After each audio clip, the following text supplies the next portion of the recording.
دس از آصف عثمان، lecturer Asif عثمان vlogs میں خوش آمدید۔ ناظرین، آج کے ویلاگ میں ہم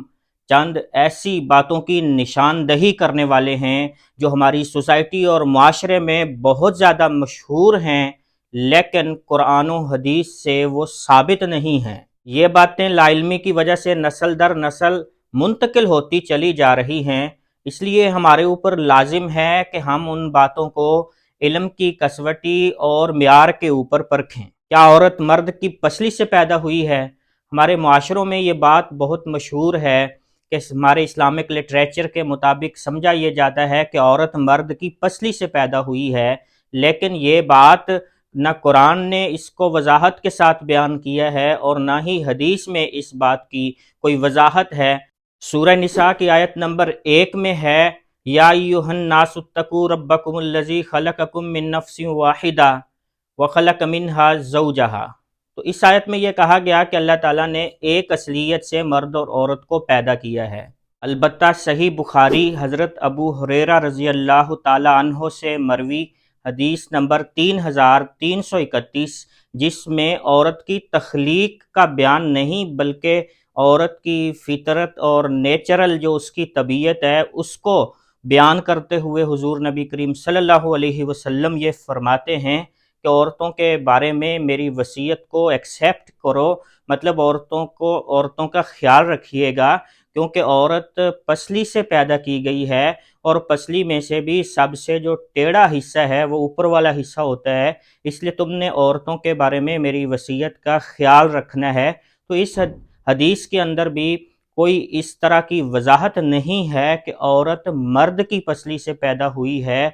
تو اس سے یہ معلوم ہوا کہ نہ قرآن نے اس کو مینشن کیا ہے نہ حدیث سے یہ بات ثابت ہے کہ عورت مرد کی پسلی سے پیدا ہوئی ہے۔ تو پھر یہ سوال ضرور پیدا ہوتا ہے کہ ہماری سوسائٹی میں اور ہماری اسلامی کتابوں میں یہ بات کہاں سے شامل ہوئی؟ دراصل بائبل سے ہماری جو اسلامی بکس ہیں ان کے اندر آئی ہے، کیونکہ بائبل اس کا جو تورات والا حصہ ہے، اس تورات میں کتاب پیدائش کا رکوع نمبر 2 اور آیت نمبر 21 اور 22 میں حضرت آدم اور حضرت حوا کی تخلیق کی جو ڈیٹیل ہے اس میں یہ آیا ہے کہ اللہ تعالیٰ نے حضرت آدم علیہ السلام کو گہری نیند سلا دیا، اور جب وہ سوئے ہوئے تھے تو ان کی پسلی میں سے اللہ نے ان کے لیے ایک عورت کو پیدا کیا۔ جب آدم علیہ السلام بیدار ہوئے تو انہوں نے کہا کہ یہ تو بالکل میری جیسی ہے،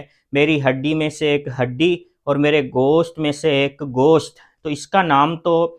ناری رکھا جانا چاہیے، کیونکہ یہ نر یعنی میل میں سے پیدا ہوئی ہے۔ یہ جو تصور ہماری سوسائٹیوں میں معروف ہو گیا کہ عورت مرد کی پسلی سے پیدا ہوئی ہے، تو اس کا اگر ہم کھرا تلاش کرتے ہیں تو وہ تورات کے کتاب پیدائش سے جا کے ملتا ہے۔ وہاں سے ہمارے کچھ اسلامک رائٹرز نے بھی اس آیت کی یا اس حضرت آدم علیہ السلام اور حوا علیہ السلام کی جو تخلیق ہے اس کی ڈیٹیل کے اندر جو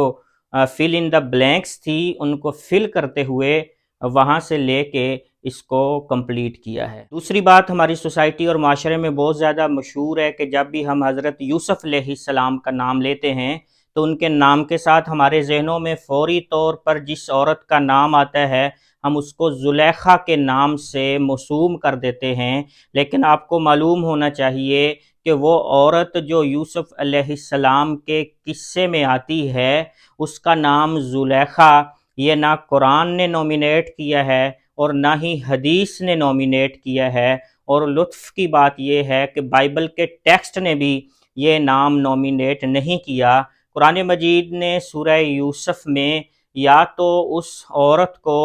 امرأۃ العزیز کہا ہے یا جنرل لفظ ایک وومن، قرآن نے یہ کہا کہ راودتہ التی ہو فی بیتہا، کہ وہ عورت جس کے گھر میں وہ تھے اس وومن نے ان کو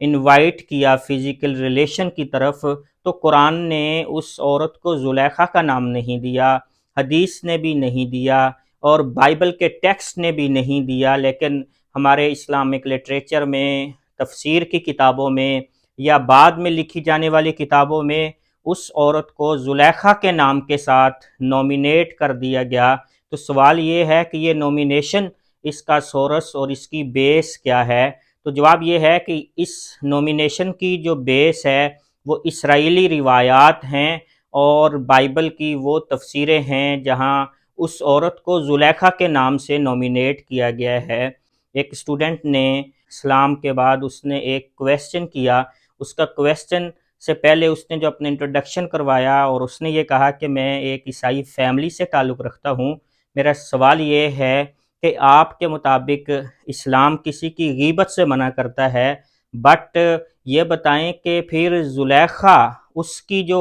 پوری سٹوری آپ لوگ بیان کرتے ہیں کہ یوسف علیہ السلام کو اس نے فزیکل ریلیشن کے لیے انوائٹ کیا تھا، تو اس میں تو اس زلیخا کی یہ غیبت نکلتی ہے، تو پھر اس کو آپ کس طرح سے جسٹیفائی کریں گے؟ اس کے اوپر تھوڑا سا غور کیا اور بکس دیکھیں تفسیر کی، حدیث کی، تو پھر یہ بات سامنے آئی کہ قرآن میں اس کو نومینیٹ نہیں کیا گیا اور نہ ہی حدیث میں نومینیٹ کیا۔ البتہ بعض تفسیروں میں ان کی زلیخا کے نام سے نومینیشن جو آئی تو اس کے بھی